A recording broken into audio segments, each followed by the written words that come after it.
if we could kiss and just cut the rubbish, then I might be on to something. I ain't giving you one in public, I'm giving you hundreds, fuck it. Something you gotta get into. It's like first, middle, last on the wisdom tooth. Niggas.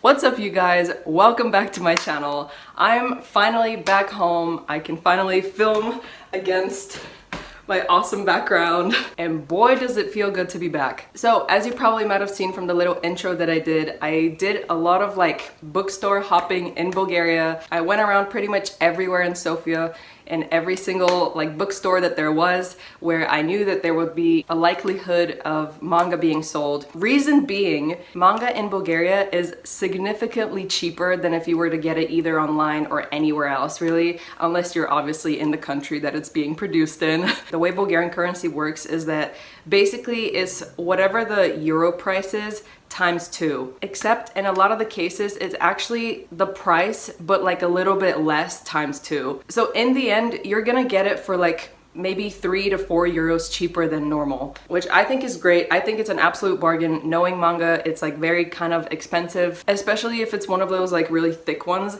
Those are like kind of really pricey. Like I've seen most of the Junji Ito books go for like 30, 50 euros, something like that. And it's kind of like a crazy amount, really, you know? But I was really happy with the prices in Bulgaria. Lo and behold, this is like peak manifestation energy right here that I'm about to tell you. Literally the first like bookstore that I randomly came up on, which was in a mall, like the center mall of Sofia. Somehow a Junji Ito shelf had found itself right there. Listen, Junji Ito is popular, sure, but not popular to the point where you will find an entire shelf with his entire collection in a bookstore in Bulgaria, out of all places. I think it's pretty rare to find it anywhere, let alone like in Bulgaria. So if you catch my drift, it was really like a weird sort of coincidence almost that I had seen those books there. The second I saw them, I had to get like everything, but I started off by only getting I think 2, which was Shiver and Uzumaki,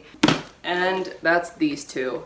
I had read both of them, but the artwork is just so incredible. The stories are just so incredible. For Bulgarian prices, this would be very expensive. Like you wouldn't really splurge on this. It's like 50 levo, which is a lot of money. I think this one, yeah, this one's 42. Once again, it's like if you buy just these 2, it'll run up to like almost 100 levo, which is 50 euros, but also I don't know, it's kind of a lot for Bulgarian standards. These 2, I immediately reread them the moment I got them. So I read this one, I read that one. Brilliant, really good quality, hardcover. I might do an ASMR video. Speaking of which, I opened an ASMR channel, so if you want to check that out, it will be in the description below. It's nothing like spectacular, it's just like me filming stuff on my phone, so don't expect like super high quality stuff or anything like that, but I don't know. I love ASMR. And now I have an ASMR channel. There you go. There's nothing really to it, but it's just super nice to like feel the actual book in your hands. Like I got made fun of, I think once or twice for reading a book backwards, but you know, obviously you read manga from right to left. But the stories are just, oh my god, they're so good. Drawing's amazing. You already know, Junji Ito fan here, what's up? I really gotta get my hands on the new stuff he's written, and also No Longer Human. There's this one site that I got recommended by a friend where they sell like cheaper manga, and they do discounts there, and I'm just waiting for No Longer Human to be on a discount because right now it's like 30 euros and I don't want to pay that much for it. And I know it's possible, so I'm just waiting on it. Obviously Uzumaki, this is probably one of the most iconic ones that he has written, that gets referenced left, right, and center and everything. So because they're kind of pricey, obviously I couldn't get like the entire shelf. But I was tempted to. If I was on my own, oh my god, you already know I would have bought the entire thing on my own. I think the second time around I bought 3 books. So I bought Shiver, once again Junji Ito. I don't think I had actually read this. Oh yeah, that's right. This was the one that I hadn't read. So it was like super exciting to actually get to read it, like not online, but in like paper for the first time. I feel like it's such a different experience when you read it on like your phone or whatever, and then when you read it in real life. I know a lot of people buy manga and actually read it like directly from the book instead of going online. Great idea. Then I got Dissolving Classroom. Once again, a book I don't think I had read. Oh yes, I had read like I think half of it, and then there were some extra stories that I hadn't like read. This I read this on the beach, and it's so like there's like very demonic references in there and drawings. So like, for example, literally the page that I just turned on, it's got Satan on it. So it's kind of a risky read if you're gonna read it in like a public place. I don't know, people might think you're a bit weird, but brilliant book nonetheless. Really cute. Plot twists everywhere, right from the beginning, really. Next up is, I already talked about watching Noragami, and I saw the first volume in the same bookstore. I kept on going back to the same place because their selection of manga books was actually the most like extensive one. Like the other places just didn't seem to have like a lot of the stuff that I would normally read, or just kind of really obscure books that I hadn't even heard of ever. So Noragami Volume 1, I read it. I hadn't read this at all, so once again it was like a very first read for the first time instead of having read it online. Manga books kind of go a little bit more in detail and explain stuff that doesn't necessarily get covered in the anime, and it makes a lot more sense when you read the manga. There's obviously some extra stories as well, so like from the beginning, if you watch Noragami episode 1, there's like an entire like 20 pages in here that are not covered in the anime. So for example, when I started reading it, I was like, where's this going? This seems like it's gonna take a completely different turn from like the anime. No, it was just like a side story to begin the whole explanation about like the gods and their superpowers. So it was interesting. Just some extra little details that you might not see in the anime. So overall, I pretty much got a Junji Ito like shelf and Noragami. That is my book haul. I ordered recently volume, I think 27 from the site that I mentioned. I bought volume 27, I believe it was, from My Hero Academia, which has the best cover, I think, out of every cover that has ever existed. Well, I hyped it up too much, but you get what I'm saying. It's one of my favorite ones from the entire manga, I think. It was really cheap, so I got it from that site. It was good timing as well because I was looking for it everywhere and the prices were all crazy. It was like 24 euros or dollars for this manga volume, and I'm like, it's free shipping, cheap manga, discounted manga. You just gotta watch out what language it's in because sometimes it can be really cheap, but also in like Spanish.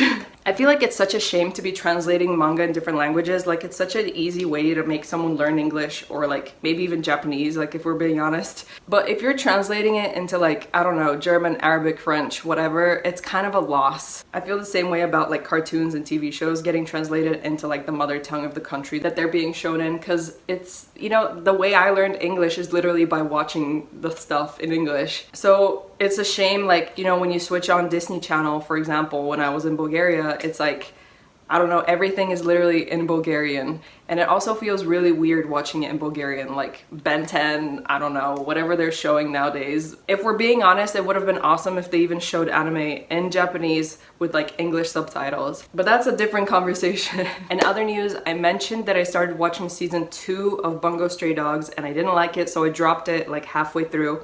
I decided to give it a second chance, so I started season 3 instead, thinking that they'll just pick up from where they left off in season 1.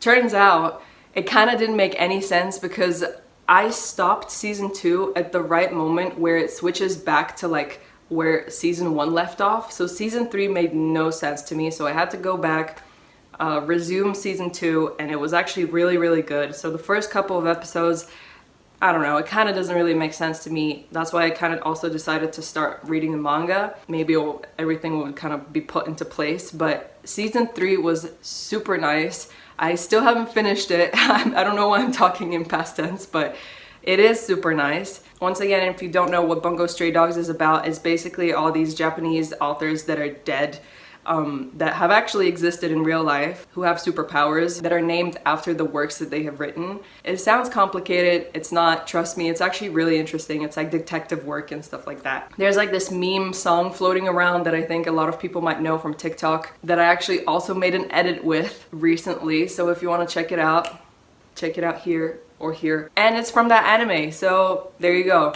I recently also started reading Tokyo Ghoul Re upon recommendation, since I didn't like the series so much and I was complaining about it nonstop. So, you know, a lot of people were like, listen, just read the manga, it's so much better. So far, it's very, very, very similar to the anime, so I'm kind of expecting a twist of events.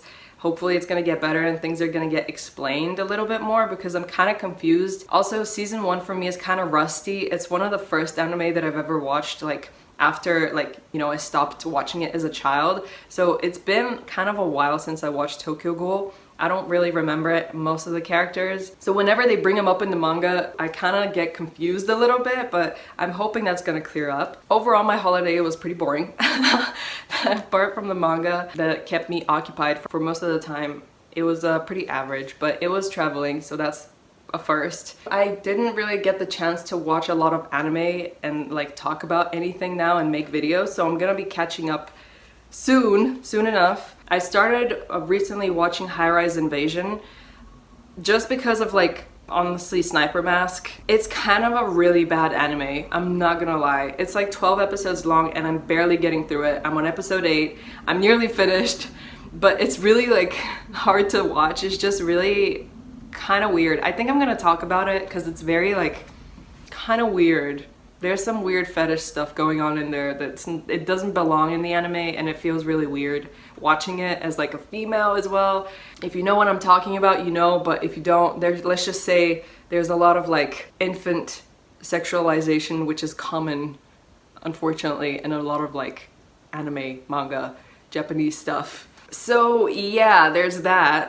I'm also gonna try finishing Bungo Stray Dogs season 3. We're coming to the end of Tokyo Revengers as well, season 1. Hopefully they're gonna immediately put out season 2. We're not gonna wait for it. Jujutsu Kaisen, the movie, is also coming out. I think Chainsaw Man is coming out next year, which is like, I thought it was gonna come out this year, but there you go. There's gonna be a book sale coming up here very soon, I think, well, not so soon, in November.